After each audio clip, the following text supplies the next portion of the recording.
It's being described as one of the most telling moments in modern royal history, and I've been chasing down every angle of this story for weeks now. Kate Middleton, the Princess of Wales, has reportedly made a decision that's sending shockwaves through the corridors of Buckingham Palace and beyond. She's choosing to walk away from the family drama altogether. Not publicly, not dramatically, but quietly and firmly behind closed doors. According to multiple reports that surfaced late Monday, Kate is stepping back from King Charles's ongoing efforts to heal the rift with Harry and Meghan Markle. And the reason, if even half of what's being whispered is true, might be far more personal and far more painful than anyone expected. Now, I have to say, when I first read the headlines, my immediate thought was, here we go again. Another round of palace intrigues served up with a side of nameless sources. But then I started digging into the timeline and the nuance, and that's where this story gets genuinely fascinating. Because if Kate, the one person who has consistently risen above every single storm, is now reportedly disengaging, we need to ask what exactly pushed her to this point, and more importantly, what it means for the monarchy's fragile future. What I'm about to share isn't just the surface-level gossip you'll find splashed across every entertainment site. It's the undercurrent that's pulling at the seams of an institution that's been navigating crisis after crisis. And I'll be honest, some of what sources are alleging made me actually pause and rethink everything I assumed about where this saga was heading.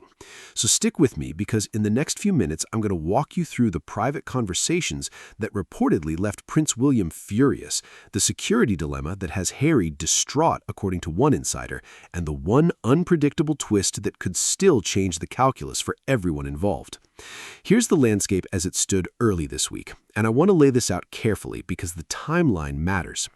Reports from Woman's Day magazine, and I'll acknowledge right here that this publication has a reputation for mixing insider tidbits with speculation, allege that William and Kate have jointly decided to separate themselves from King Charles's reconciliation blueprint. The phrase used was disengage, which is a remarkably deliberate word choice when you think about it. Disengage doesn't mean they're slamming doors or issuing ultimatums through the press. It suggests a calculated withdrawal, the kind of move you make when you've realized that pouring more energy into a situation only depletes your own peace. An unnamed insider reportedly told the outlet that William and Kate can't understand why so much effort and priority is being taken for Harry and Meghan. And I have to interject here with my own take. Isn't that line the quiet heartbeat of this entire family fracture? It's not about whether reconciliation is noble, it's about the allocation of emotional bandwidth and the sense that the same grace being extended to California isn't being extended to the future king and queen who've stayed in the trenches. Now, I'm not taking sides because as a journalist, I see valid perspectives on both ends of this, but you can't ignore the human psychology at play. The source added something that genuinely made me raise an eyebrow. Poor Kate has had to endure so much. It's hard for William to not kick off and give his father an ultimatum. The only thing stopping him is the certainty that Meghan and Harry will screw it up themselves. That last part is the sort of brutal, unvarnished assertion that typically doesn't make it past palace press officers, which is precisely why it feels like a raw glimpse into private sentiments that have been simmering for years.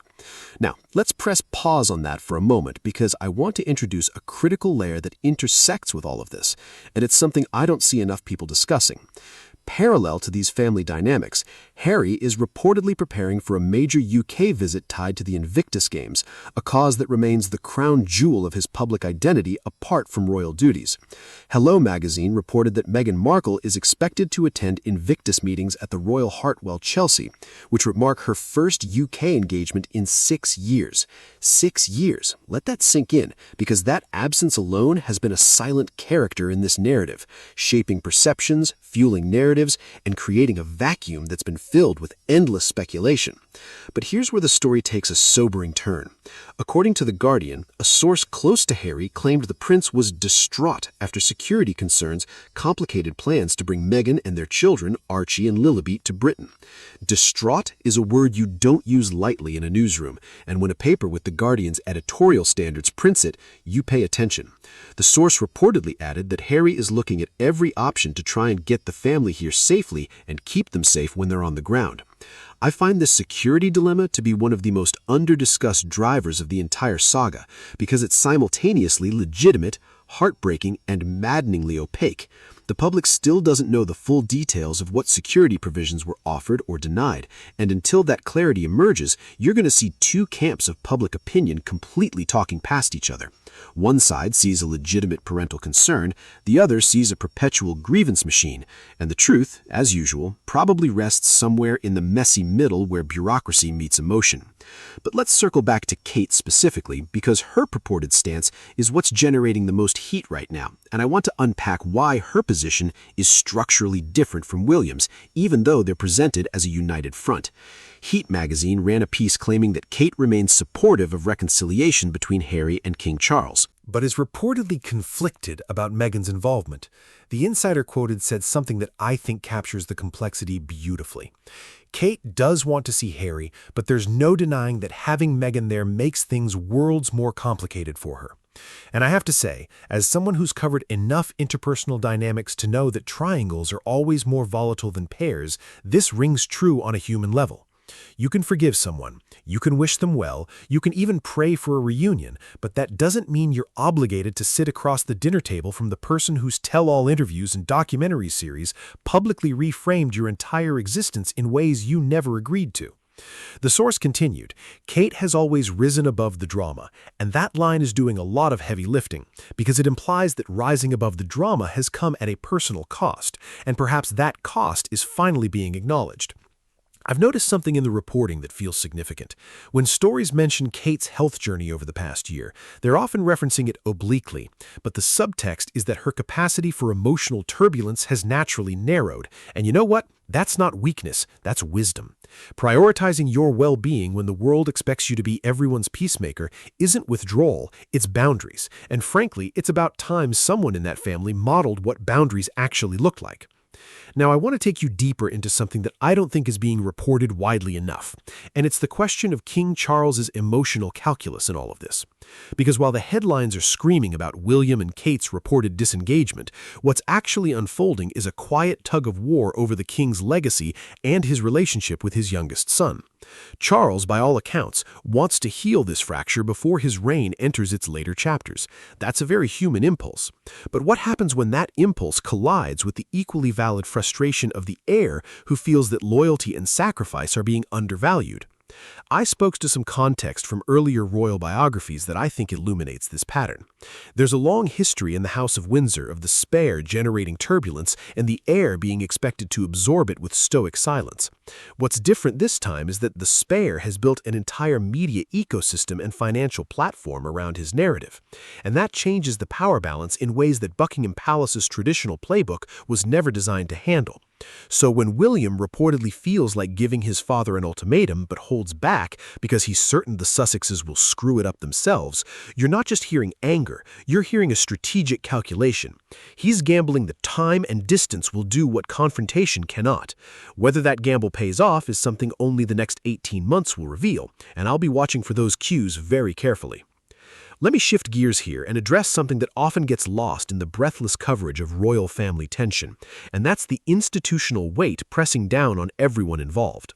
The monarchy isn't just a family, it's a 1,000-year-old machinery of soft power, charitable work, constitutional duty, and relentless public scrutiny. Every private argument is refracted through the prism of public interest, and I think that's a uniquely suffocating environment that most of us can't truly comprehend. When Kate reportedly chooses to disengage, she's not just protecting her peace, she's also sending a signal to the institution about priorities. Her work in early childhood development, her growing confidence as a senior royal, and her role as a mother to 3 children who will one day shape the future of the crown are all factors that require enormous reserves of energy. Pouring that energy into a reconciliation process that she allegedly sees as disproportionately weighted towards the Sussexes might feel, from her perspective, like a misallocation of resources she simply doesn't have right now.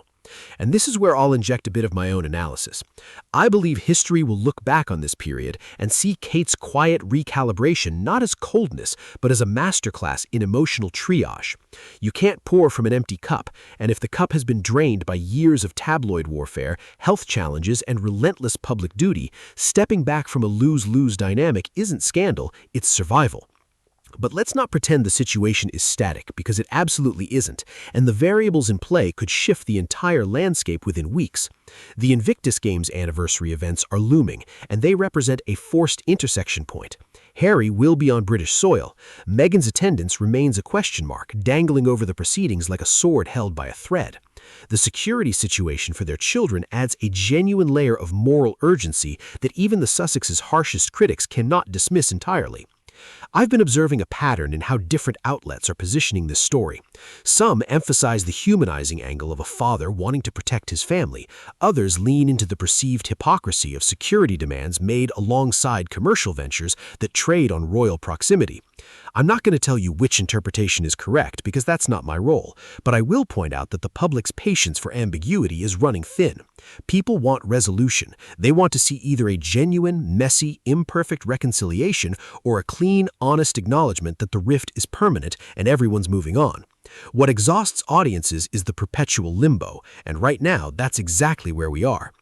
Let me draw your attention to a timeline element that I find particularly revealing, and this is the part of the story where the chronology speaks louder than any anonymous source.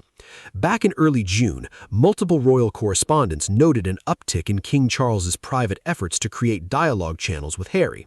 These efforts were reportedly conducted with minimal staff involvement to avoid leaks, which tells you how sensitive the entire operation has been. Then, almost simultaneously, we saw Kate undertaking a series of public engagements that projected steadiness and forward momentum, including her appearance at Trooping to the Color, which was widely interpreted as a symbolic statement of resilience. When you overlay the reported timeline of her decision to disengage onto this sequence, a narrative emerges. She gave the reconciliation talks space, she observed the direction things were heading, and she reportedly concluded that her personal involvement would not shift the outcome in a constructive direction. That's not impulse, that's discernment. I have to say, I respect a person who can assess a situation honestly, recognize their limitations, and act accordingly rather than performing participation for the cameras. Too many public figures prioritize optics over authenticity, and if these reports are accurate, Kate is doing the opposite. Of course, I'd be remiss if I didn't acknowledge the elephant in the room, the reliability of the sources driving these stories. Woman's Day, Heat, and even portions of the tabloid ecosystem have been known to embellish, and I don't say that to dismiss the reports entirely, but to remind you, and myself, to hold these narratives with an open hand. What makes this particular wave of reporting feel more substantive to me is the convergence of details across multiple outlets, including broadsheets like The Guardian, which don't traffic in fluffy palace gossip. When you see a consistent thread of Kate's emotional exhaustion, William's simmering frustration, and Charles's determined but perhaps unilateral peacemaking appearing across the media spectrum, you're probably looking at something real, even if the specifics vary. I also think it's worth noting that no one from the palace has issued a firm denial, which in royal communication strategy often speaks louder than a statement. Silence can be a form of confirmation when the reports touch on matters that would normally trigger a swift rebuttal if entirely fabricated. Now, I want to bring some of my own personal reflection into this because I think it's important to humanize the journalism here. I've covered this beat long enough to know that behind every royal headline are actual people navigating unimaginable pressure. And while it's easy to roll your eyes at the latest Palace Source Reveals story, there's a real family in there, with real children, real marriages, real grief over lost relationships.